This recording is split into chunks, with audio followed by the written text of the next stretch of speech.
So today we are continues the previous conversation about valuation. The first meeting was about like introduction. We talked about some build terms, some metrics, but maybe about methods.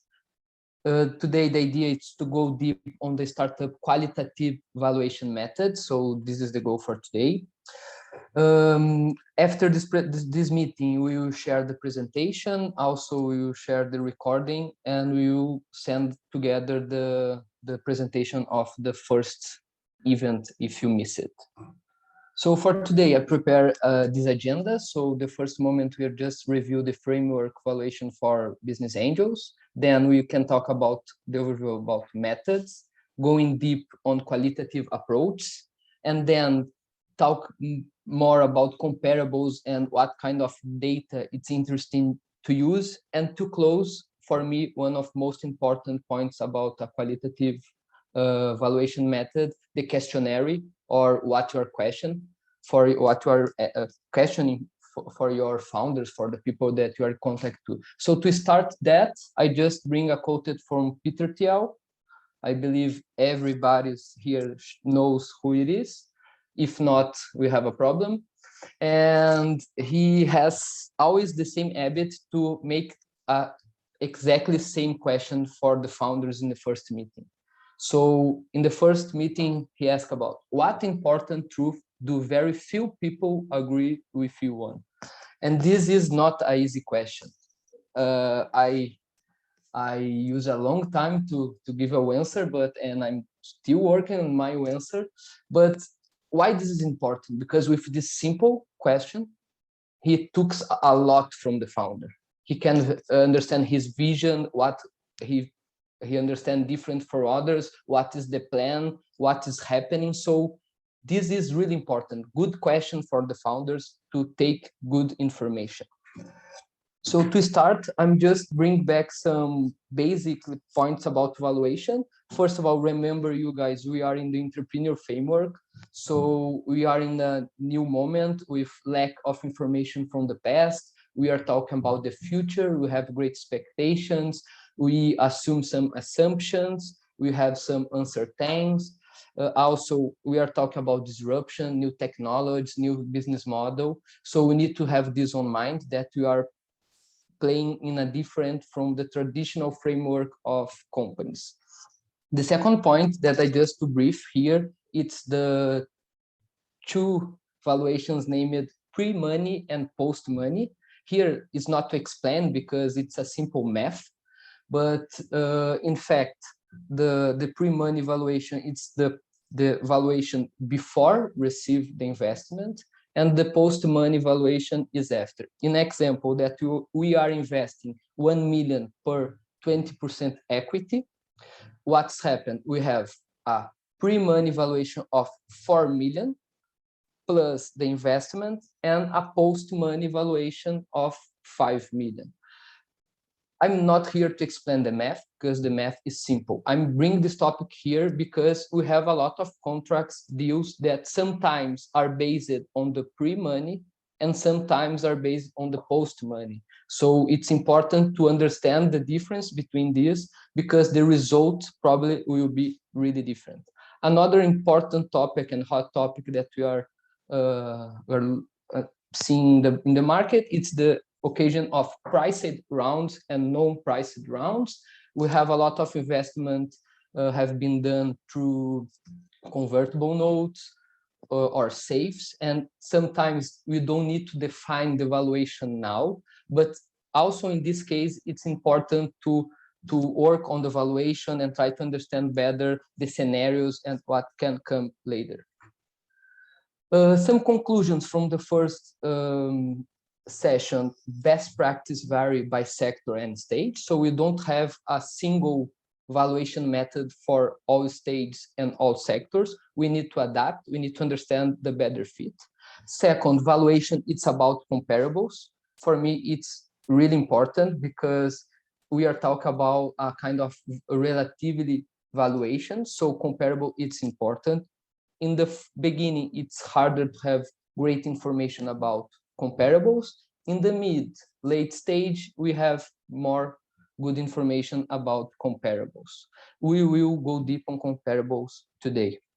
And just to close, the main thought for me, empirical knowledge is essential for understanding and defining valuation. So this knowledge that you business angels are developing day by day, screening startups, doing good investment or doing bad investments, can give you a knowledge that can provide you a advantage value comparing to others when you're talking about valuation. So here we have the simple startup financial cycle. I just put the phases, the angels, pre-seed, seed, the early stage and mid-late stage. We know that the startups raise the rounds, so Series A, Series B, Series C. We also know that in the early stage, we start to have different players who provide us better quality information about this entrepreneurial framework. And I'm just remember you guys because I just want to show you how it works, these three stages in valuation.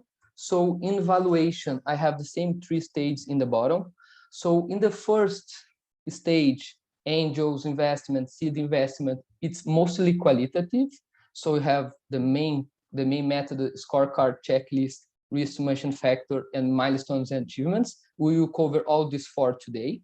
When the startup are moving for early stage and then mid-late stage, we start to have this balance between qualitative and quantitative methods and then more traditionals.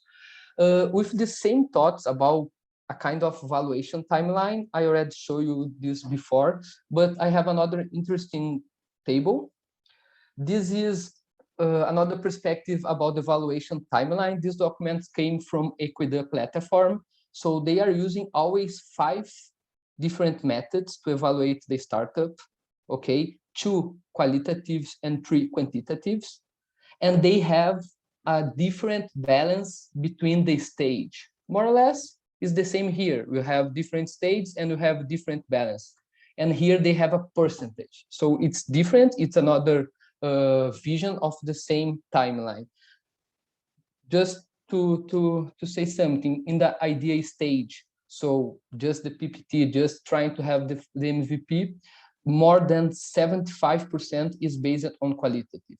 And then when you have a startup on expansion stage, we are just you can considering until 90% on quantitative. So we are pre-using quantitative methods, but we still have some consideration in the qualitative approach. So this can give you some perspective. So how can you balance methods to evaluate different startups? Just a note, I will speak for 25 minutes. After that, we will have opportunity to discuss a little bit and go deep in the most important topics that you want, guys. Okay, so here we have the tree of valuation methods. For me, the top industry is the relationship between risk and return. We can use comparison valuation, in other words, relativity or intrinsic. Today, we are focused on the qualitative. So of course, we need to understand this comparison, and we will talk about these 4 methods. So the methods are scorecard, Berkus, risk summation factor, and achievement and milestones. But before to go deep in each one of these 4 methods, I just to bring some pre-steps, because I really think that it's important. So first of all, to analyze in a qualitative method, we should understand the entrepreneurial finance behind. So we need to understand how works financial rounds, how works cap tables, what is the goal to invest right now in a startup. You also need to understand that you are investing in the future, so you are taking risk and how you balance risk, what kind of deal terms can support to manage your risk. So you should have at least a understanding about entrepreneurial finance, because you are playing this game. Second point, it's important to define the questionnaire and checklist, key information to ask founders. I just start with the example of Peter Thiel, but you must have your one method, your one approach to talk to founders. Third, go deep about the startup.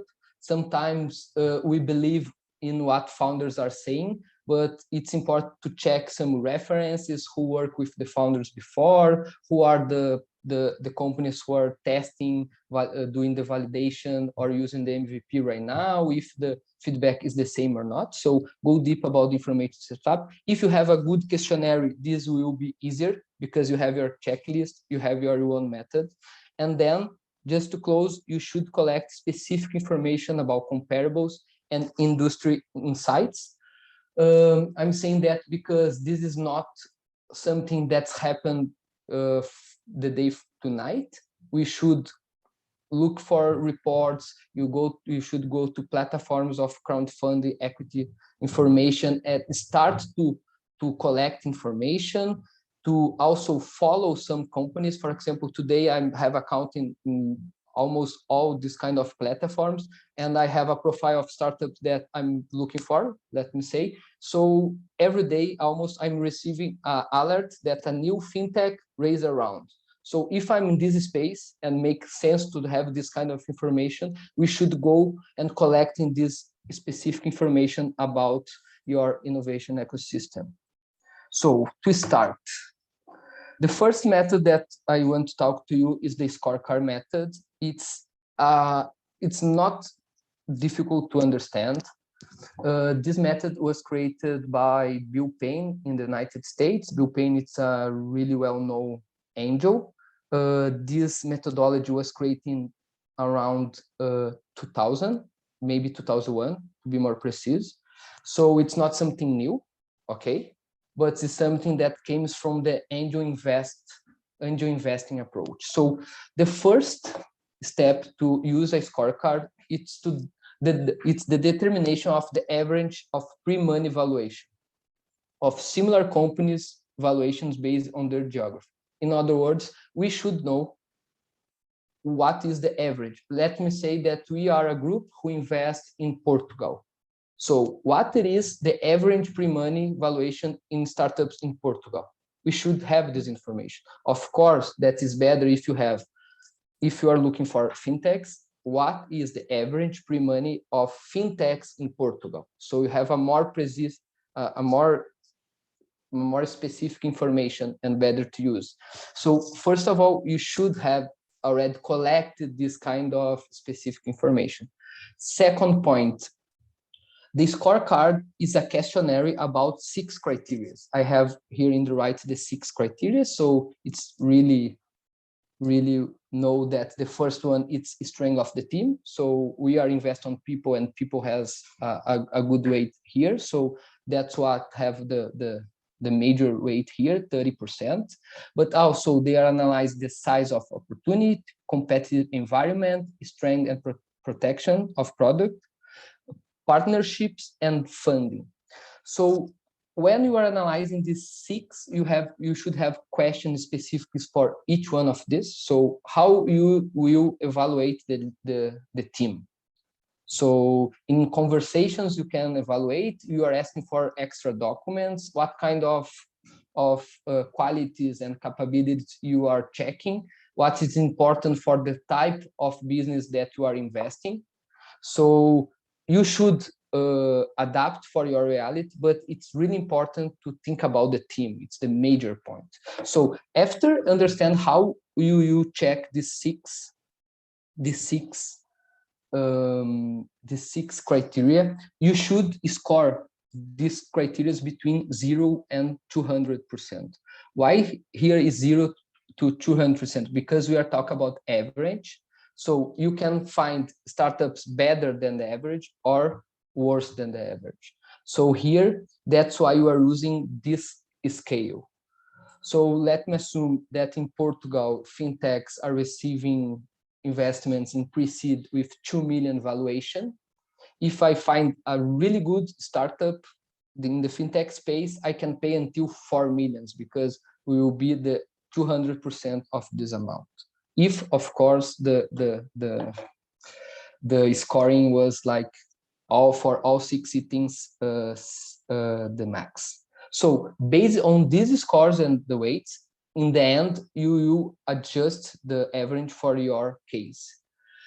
But it's not so simple because you are doing questions and you need to compare with what. So how many founders do you have? I have 3 founders. How many years of experience all founders have together? We together have 55. What this means?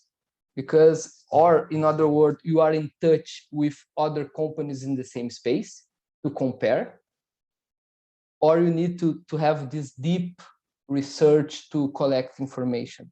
So it's not just have the questions and make the questions. You should start to compare to others. One interesting exercise that you guys can do is to define a questionnaire and use for different in your thoughts, of course, and think for the different startups that are pitching in your current investment committee, because you can understand how different you evaluate the founders of the different startups. So this is how works the scorecard. So basically, you should know the average of the investment valuation and the place and apply for your reality. The second method is called Berkus and is known also as checklist. He's older. He's from 96, but he was reviewed in 2016. So has something fresh, let me say. So it's not just for the 2000 bubble. And this is really similar with the scorecard, but with difference. First of all, they are using just 5 criteria and not 6 criteria. The criteria are similar, but not exactly the same. For example, in the Berkus theory, it's more important to understand the quality of the core team. In the Scorecard Method, he's asking about the strength of the team, the all team, the tax team, the all employees that participate at that moment. So it's a different questions that you are doing. It's a different information that you are checking. So you have different criteria. Some of them are the same, like product and protection, relationships, but not the same. The second difference about Berkus and checking and scorecard. Here we are talking about the max valuation. So what is the max valuation in your space for your kind of startup? So one method is based on the average, the other method is based on the max. So in this case, you are not scoring between 0 and 100% and 200%. You are scoring between 0 and 100%, because if you receive the top, you achieve the max. If you are not receive the top, you are not receive the max. And Berkus has something that Bill Payne didn't have. It's the first question. So look at that. The starting point is, do you believe that the startup can reach $20 million in revenue by the 5th year of business? This is a straight question, really, really quantitative, really, really based on projections. But maybe for him, this is what could be named startup. We know that have different kind of definition of startup, but with this question, he can understand how to keep talking with the people and make sense, or how to you evaluate this company with the situation. So here you have again a first question that provide Berkus some information. The third method is the risk summation factor. In fact, he's a combination of Berkus and scorecard, because this method tries to put all the information. For example, they don't want to talk about just founders or all team. They want to analyze different views of both. So it's a combination, but also could be a method used on top. Why? Because how works the risk summation factor? The risk summation factor, you have 12 risk factors. 12 risk factors. So maybe the stage of the business, competition, management, funding, litigation, and others. For example, here, the number 10 for me, it's really important to ask, potential for a lucrative exit. So we have 12 risk factors, and you should grade these all 12 factors with very low risk, normal, high risk, and very high risk. So analyzing each of these factors and also doing providing this grade, you can adapt the first valuation. So here in the right, you have an example. Here it was in dollars, but let's assume that in the scorecard, you assume that the valuation should be 1.5 million. And then we did the risk summation factor. So we analyzed the risk of management. And for us, the risk is very low, very, very low. For others, the risk is normal. So in the end, you have a sum. So in this case, for this project, for this example, we are feeling that to have fewer risk, so you can pay for a higher valuation. Okay, so this summation factor is not based on average MX in a place or region, stage, or industry, but it's more regarding a closed number. Sometimes you can use this kind of method when you receive a closed deal. For example, the startup already closed the valuation. The valuation will be 2 million. And you can stress it a little bit, this 2 million. You can try different scenarios. You can make some hard questions. So with this, you can receive a closed deal and check if it makes sense or not to participate. Maybe you can understand that now this is too expensive, or maybe could be an opportunity and you are doing the investment with a lower price that you are valuing now. Okay, so this is the third method. Then we move for the fourth and different method. This is about achievements and milestones. So this is not just about a questionnaire comparing directly to teams, to products, or to markets.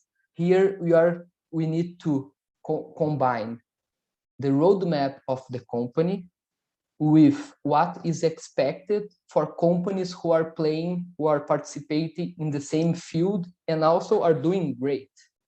So let me use these examples to provide some illustration and make it easy. For example, here you have the medtech.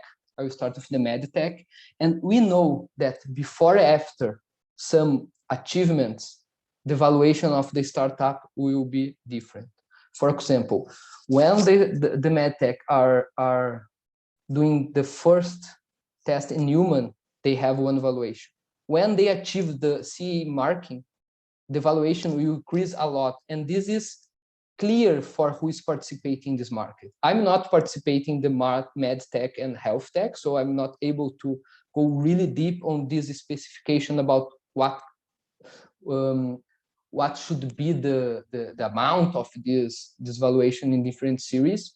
Okay, I'm not able to give this, but I'm sure that for this kind of companies, these achievements can change a lot in valuation. So of course, you have in the biotech the same for preclinical, clinical trial stage, and then you have deals in place.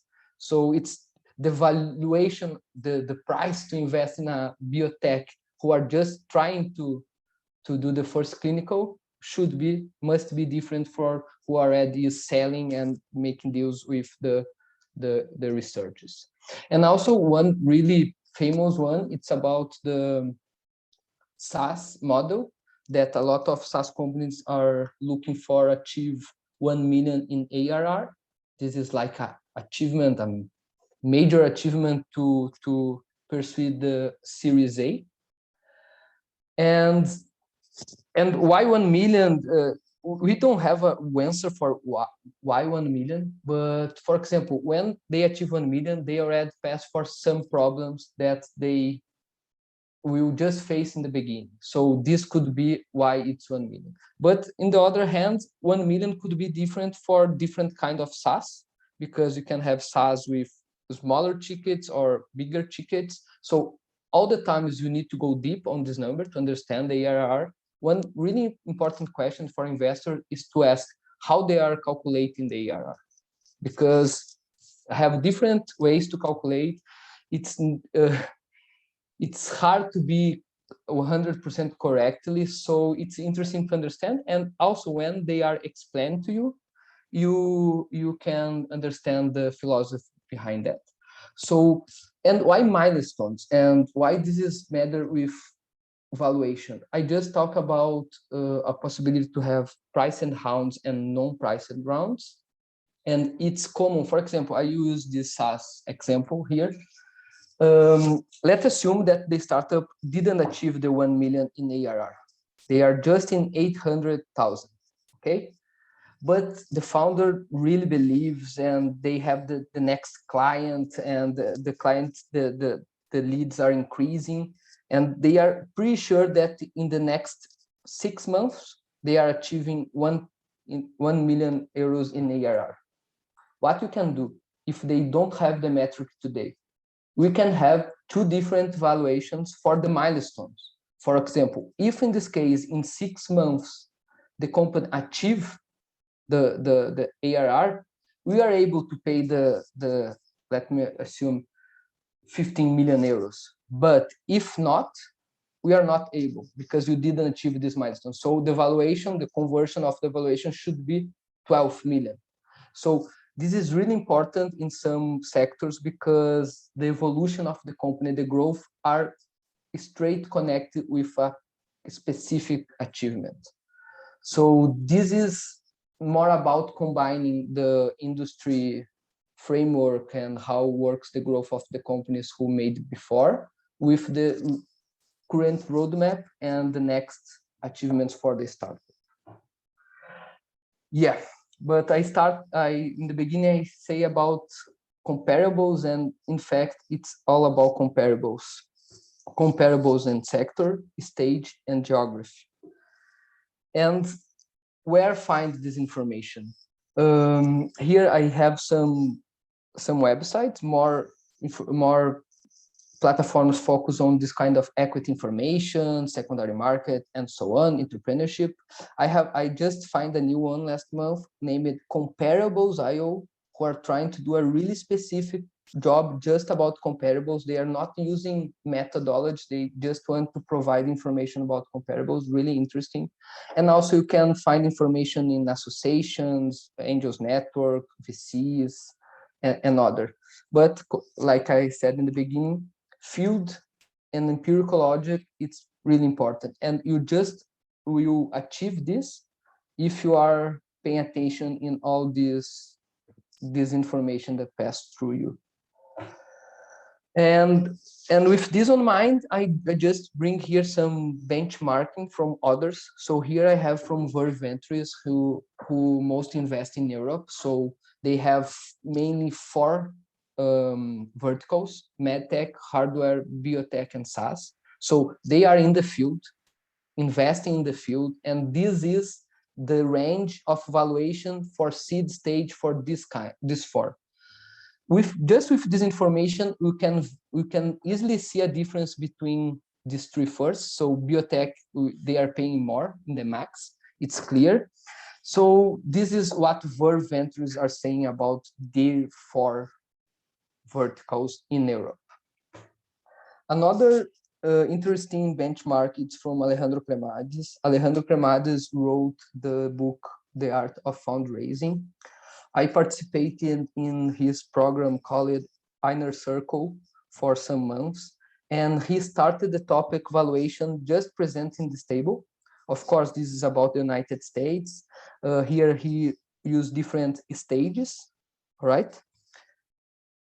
And give the ticket of investment, the valuation, and who can make this investment. Of course, in the United States, the different city will change the valuation, the different industry will change the valuation, but this is the beginning of your empirical knowledge. More. Here I have some benchmarking from Equida. Equida has a semester research about max and average by country. So today I just presenting Brazil, Chile, Portugal, and Spain, but they have for main countries. This information is from last year. I hope they post the update one until the end of the semester, but it's another good start to understand who could be the max or average in your country. Okay. About data and qualitative methods, we have a lot of reports. I have here in the next slides the examples and the links. For example, and with these reports, you will not understand everything about how to do valuation, but periodically it's a good resource of trends and information. So here I just bring two simple charts. It's not to present the chart, but it's just to provide an example about from PitchBook about Europe. So you have here in the left side the valuation, max, median, average, minimum about the seed, and in the right the deal size. And it's important you angel to follow this information. They provide an annual but also a quarterly report. And for example, sometimes on these reports they have about specific verticals. I know that PitchBook provide information about health tech and fintech. Others could have others verticals, but it's always a good place to find some information. Continues on data. Here I have just two charts about CB Insights and one from Carta, a player from United States. I just want to show in the top left, the median valuation for early and mid stage. Of course, this is more for America. We are seeing the early stage keep growing, mid stage keep growing, the late stage starts to decrease. So this is a sign of trend. It's not for our stage, so it's not change the valuations now, but if our goal to exit are going down, maybe we should invest with lower valuation. Another interesting information, for example, here we have the median increase in valuation between financial rounds. For example, how much a jump the valuation between the Series A and Series B. This is not the same number for different industries, different places, but have this kind of information, you can support your decisions. And another interesting insight that just collect from Carta, it's about the dilution, and the dilution continues to decrease in all stages, seed, Series A, and Series B. So for all stages, startups are raising money, leaving less equity. What this mean? Maybe our angels who are investing in the first phase will have a lower dilution. Of course, we are working with lower valuations and lower investments with this moment of crisis, let me assume that point. But for me, I'm not expecting that, and still doing for all three stages here. So this kind of insights you can collect from different players. To continues on this kind of information, we have multiples for startups in pre-seed. I don't like to use these multiples straight to the current numbers of the startup revenue or others, but this is important to understand the dynamic of each market. And here I just bring the fintech. So this comes from Finerva, who are saying, of course, in a late stage, but the enterprise value and revenue multiple, it's around 12.2 in the last quarter of 21. So that's what's happened in this space. We already saw numbers higher than that for fintechs. And in the same case, in the right here, I have the SaaS Capital Index, who is an index based on public companies who use it SaaS model, HubSpot, Zoom, and others. And if you check here, in the last year, monthly, the multiple are decreasing. So they already achieved almost 17, and today is 8.3. Okay, so if the exit multiples are getting low, maybe we should to review how much you are paying for the investments at the phase. Okay, so here it's the reports. Here you have some guidelines for valuation.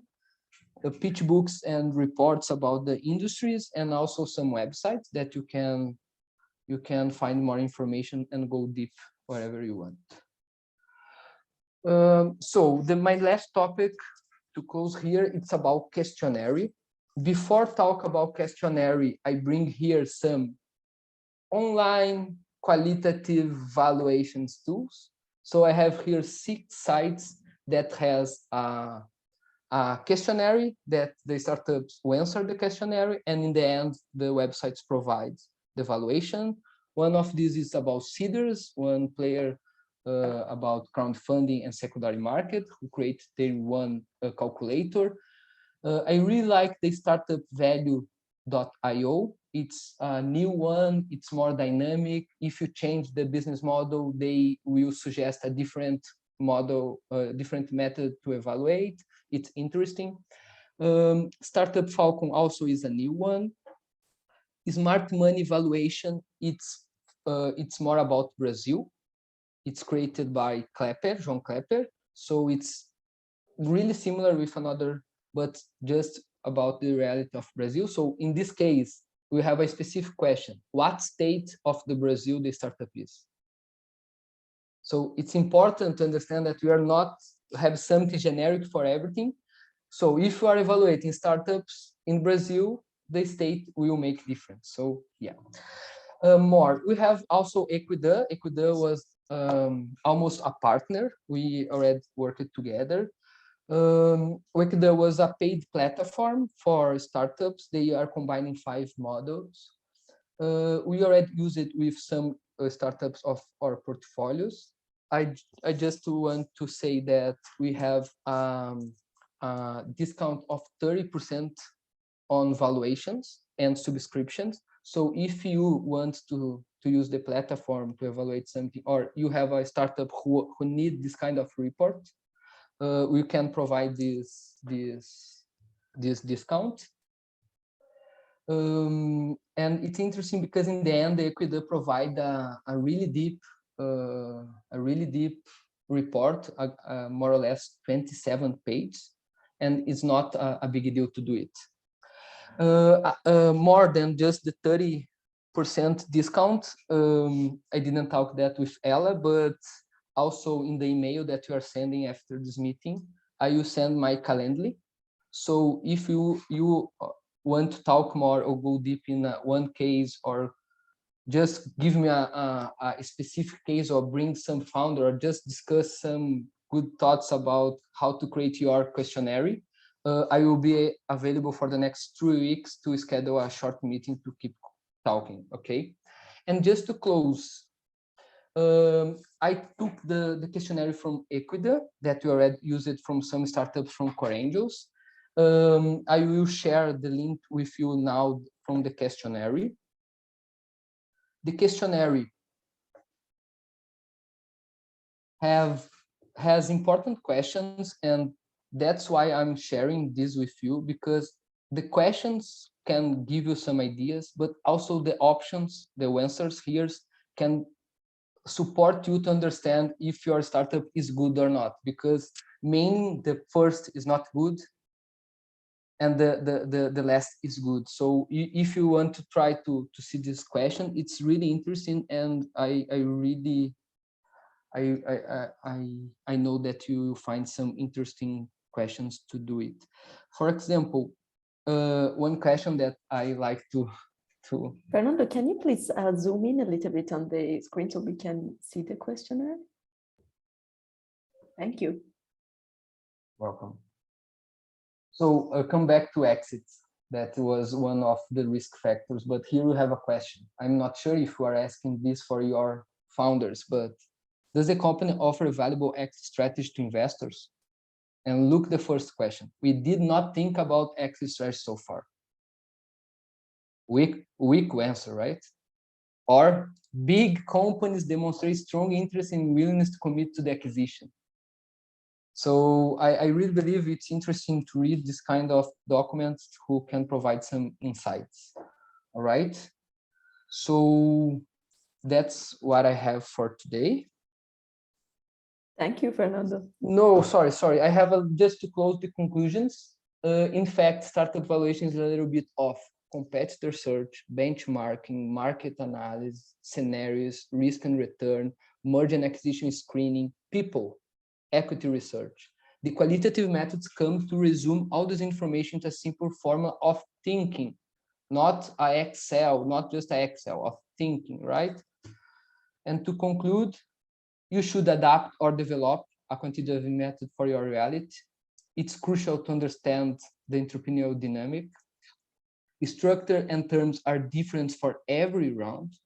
And really important, working with a defined investment thesis allows you to develop a specific empirical knowledge about valuations. Okay, so thank you for your attention, and I'm open to discussion and keep these conversations later.